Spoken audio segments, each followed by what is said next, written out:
This is the civilization for NLL. Hello and welcome back to the NLL. I am Kjotleik. Today's second game is the game between Mao Zedong and Augustus Caesar in the second division. They are neighbors in the table after both of them played the full 500 turns in the first game, thus getting 1 point after a draw. Mao is number 12, Augustus Caesar is number 11 in the table. Both of them interesting to getting their first wins, of course. And as we take a look at the starting positions, we see that Mao Zedong starts here. Let's get the resource bubbles on for a moment. There are horses here, there is sugar, there is gems up here, there is a little bit of fish, but that is connected probably to that other continent up here, so Mao is probably not going to reach it. It's a small starting continent with access down here to this little Antarctic place, and Augustus has access to his little place down here, but I think that these places are probably only going to get reached after astronomy, and also this one over here. We see the starting position of Augustus down here. He has been given the light blue color so that we don't have two reddish colors on the map at the same time. It's going to be easier to differentiate and see the borders. He has some fish, some sheep, some corn, even more corn, and even some iron. So I think that this is going to be an interesting game. There could be some border skirmishes and early wars in this one, because they don't have that much room to expand. Let's go straight to the game and see what happens, shall we? Let's begin. There we are off, and one city each, and Augustus, he is not particularly happy with Mao already now. One religion, Augustus founded Hinduism, turned 50, we still have one city each. There's the second city for both of them actually, eventually, 72 turns, and it looks like we are going to get no religion for Mao in the beginning. There he gets his religion, it is going to be a late one, but Augustus Caesar now 5 cities, Mao 4. We are past 1 ID. I think it was about 5-4, 5-5 in city counts right now, and the continent is all but spent, with the exception of the little continent outcropping of the Antarctic that they can reach. And who is going to fill up that one? 8, Augustus Caesar 9, and we have the war already, turn 150 something. 8 cities to Augustus, 5 to Mao, and we are looking at Augustus Caesar with the advantage here. Mao with 0.6 the strength, 8-5 in city counts, but will there be any cities captured in this war? No, probably not. Augustus has signed peace. There was a peace treaty, both of them on aesthetics. Augustus getting it first. 8-5 cities, but Mao is 0.8 the strength of Augustus at the moment. 9 cities for Augustus now. That is a very good advantage, and he probably is going to get 10 cities, by the way. It looks like Augustus have already out-expanded Mao in this game by now. Going for engineering, now Mao Zedong is on music, 11-5, and the next war, and now Augustus, you should be using your military power to take out Mao if you can. But the peace is here. They do sign peace pretty soon after the outbreak of war, and Augustus did not manage to take a city off of Mao this time either. And we have the next war, by the way. 11-5 is the city count. Augustus is going for optics, Mao is going metal casting. 11-5, Augustus is trying to go straight towards astronomy, but Mao is down to 0.4 the strength of Augustus now, and I don't think he can hold on much longer. We are at turn 260, Mao is down to 4 cities now. Augustus could be getting an early conquest here, 12-4, and Mao is down to 0.3 the strength. He tries to go for engineering, but he goes very slowly towards engineering. Augustus Caesar is going for nationalism. 13-3 cities, Mao, turn 275, Mao with 3 cities left, going for engineering, is probably going to get it before the game is over, gets it now with 3 cities left, going for paper next, Augustus, How fast can he get this? Turn 289 now. Mao is still on 3 cities, going towards guilds next, but that is a long way away. Turn 297. Augustus Caesar has expanded into the New World with 14 cities, 15 cities. He is building settlers as well, and Mao is down to 2 cities now. 2 cities left for Mao. Turn 309. Augustus Caesar is the lead, indeed, by 16 cities to 2, and Mao with 2 cities. Turn 315. How fast is this going to go, Augustus? Mao is up to 3 cities again, but quickly down to 2 immediately. Mao is going to get dominated. He tries to go for optics, but that is not going to help him now. Military tradition for Augustus, 18 cities to 2. Mao, what are you doing? You are losing, but how fast? Turn 330 and down to 1 city left. 1 city left, Augustus. Now you have a chance to do it. It's not super early, but it will be relatively early if you can just take it in just a few turns here. Come on, Augustus. Make it happen. Before you get cannons, please. Or not. There it is. Mao is dead. And we have it. We have it. Turn 345. I am not going to pick any leader. And Augustus Caesar has won a conquest victory, 1925, turn 345. Congratulations to Augustus with this win, and we'll take a look at the replay and come back with some statistics after that.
The 3 wars that were declared were all declared by Augustus Caesar.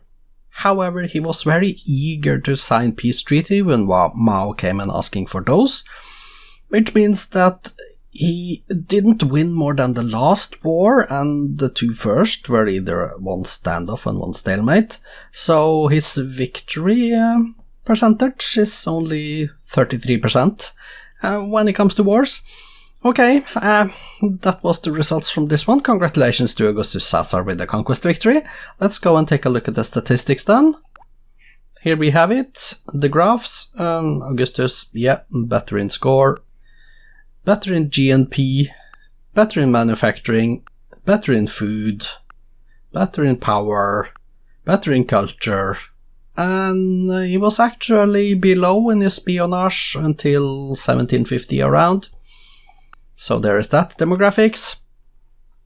Mao Zedong survived with 1 unit of some sort. This is then Augustus' numbers. Only 5.5 million inhabitants. So yeah, not too much. Here are the wonders. 3 wonders in the BC era, Stonehenge, Kashi-Vishwanath and the Great Wall, and we see not too many other wonders either. Of course, the top 6 cities are all Augustus Caesar cities. Only the top 2, though, has any world wonders in them, and that is worth noticing. That is weird. Let's go to the statistics and take a look, shall we? Mao Zedong, 6 cities built, 2 religions founded. In your cities, you built 5 monuments, 5 barracks, 5 granaries, and all the way down to the Temple of Solomon. You did manage to get the Oracle, though, so you did get a world wonder.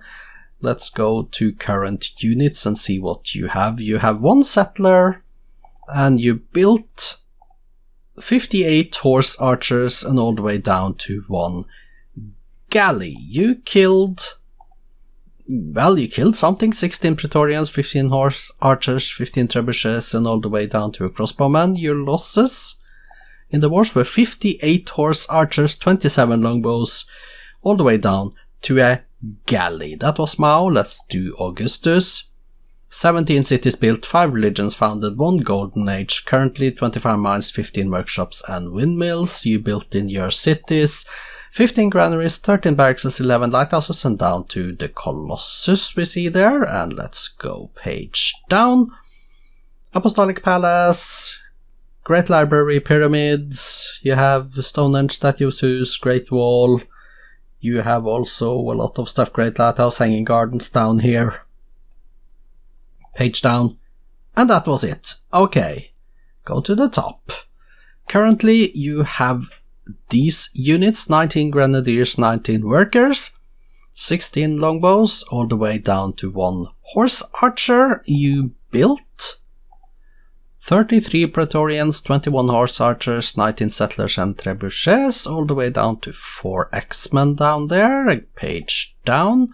Great merchants, and 1 cuirassier at the bottom here. You killed, let's confirm, 58 horse archers, 27 longbows, 17 catapults, down to a galley, and your losses, 16 Praetorians, 15 horse archers, and 15 trebuchets, and all the way down to a cuirassier.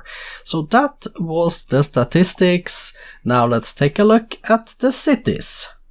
Since Mao have no cities left, we are going to have to go and choose Augustus for this. Here we are, Augustus, and then we are going to take a look at the cities. We are going to go here with population 12, Xi'an, Antium 11, Kuma 11, Aretium 10, and we see all the cities down the list. He's building Notre Dame in Xi'an, and everything else is now, well, units, mostly. That was it. And by the way, yeah, that's weird, but Mao had a settler left, apparently, so when we switched to Augustus, Mao got to do his turn, and then that is when he built the city, but he didn't do that until after he was out on a conquest. That's just something weird that happens when you change leaders in the game. Then the previous leader you change away from get to do his turn, apparently. So when you switched from Mao to Augustus, then Mao got to do his turn, and then he settled the city. So don't pay attention to that and those numbers here, because they are wrong. Spoiler alert, results and updated league tables follows after this screen. We see that after this game, Augustus then is up to 2nd in the league with 3 points and a positive 6 score per turn difference. Mao is 13th with a negative 17 score per turn difference with his 1 point. And now that's it. Next, tomorrow, we are going to go into the 1st division for 2 games. The first one, Cyrus versus Pakal II. And the late game is Sarah Jakob versus Catherine. 2 interesting games tomorrow, and I hope to see you back then. But for today, this has been Kjotleik. I'll see you later. Goodbye.